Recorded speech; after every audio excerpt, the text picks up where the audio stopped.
Israel ने रविवार को गाजा पट्टी में सभी माल और आपूर्ति के प्रवेश पर रोक लगा दी है। इजराइल के प्रधानमंत्री कार्यालय ने इस निर्णय के बारे में कोई विशेष जानकारी नहीं दी, लेकिन इसके साथ ही चेतावनी दे दी है कि अगर हमास अमेरिकी प्रस्ताव को स्वीकार नहीं करता है तो इसके साथ और भी बुरे परिणाम हो सकते हैं। इस घोषणा के साथ ही स्थिति और भी तनावपूर्ण हो गई है। आपको बता दें, इजराइल ने ये कदम हमास के द्वारा संघर्ष विराम को नहीं मानने के कारण से उठाया है। इजराइल हमास युद्ध विराम का पहला चरण शनिवार को खत्म हो गया। दोनों पक्षों ने अभी तक दूसरे चरण पर बातचीत नहीं की है। हमास को इजराइल की वापसी और स्थायी युद्ध विराम के बदले में दर्जनों शेष बंधकों को रिहा करना था। इससे पहले इजराइल ने कहा कि 20 अप्रैल तक युद्ध विराम के पहले चरण को बढ़ाने के प्रस्ताव का समर्थन करता है। इस प्रस्ताव के तहत हमास पहले दिन आधे बंधकों को रिहा करेगा और बाकी को तब रिहा करेगा जब स्थायी युद्ध विराम पर समझौता हो जाएगा।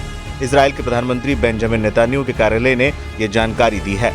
नेतन्याहू के कार्यालय के बयान के जवाब में हमास के वरिष्ठ अधिकारी महमूद मरदावी ने कहा कि ये स्पष्ट पुष्टि है कि इजराइल पहले किए गए समझौतों को अस्वीकार कर रहा है।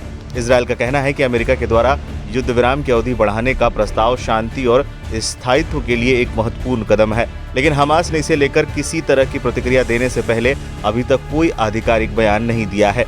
वहीं मामले पर विश्लेषकों का कहना है कि यह निर्णय गाजा में मानवीय संकट को और बढ़ा सकता है।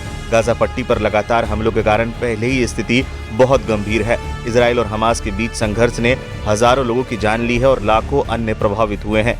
इजराइल ने चेतावनी दी है कि अगर हमास ने संघर्ष विराम को स्वीकार नहीं किया तो स्थिति और भी बिगड़ सकती है। इसके अलावा इजराइल के अधिकारियों ने यह भी कहा है कि वो किसी भी प्रकार की अतिरिक्त कार्रवाई से पीछे नहीं हटेंगे। युद्ध से हुआ भारी नुकसान। गाजा में लोग पिछले युद्ध को याद कर दहशत में हैं। एक निवासी 2014 के युद्ध के दौरान रमजान मनाना याद करता है, जब वो एक बच्चे के रूप में आधी रात को हवाई हमलों से भाग रहा था। पिछले साल स्थिति और भी खराब थी। खाने की कमी थी और परिवारों ने जो कुछ भी उनके पास था उसी से अपना उपवास तोड़ा था। कई बार तो 6 लोगों के बीच सिर्फ एक कैन हुमस और बीन्स साझा किया जाता था। बिजली न होने के कारण वो अंधेरे में खाते थे और मुश्किल से एक दूसरे का चेहरा देख पाते थे। कब तक चलेगा युद्ध विराम? गाजा में युद्ध की गूंज अभी भी खतरनाक है। इस बात की कोई निश्चितता नहीं है कि युद्ध विराम कब तक चलेगा। लोग इस बात को लेकर चिंतित हैं कि आगे क्या होगा। उन्हें डर है कि युद्ध फिर से शुरू हो सकता है।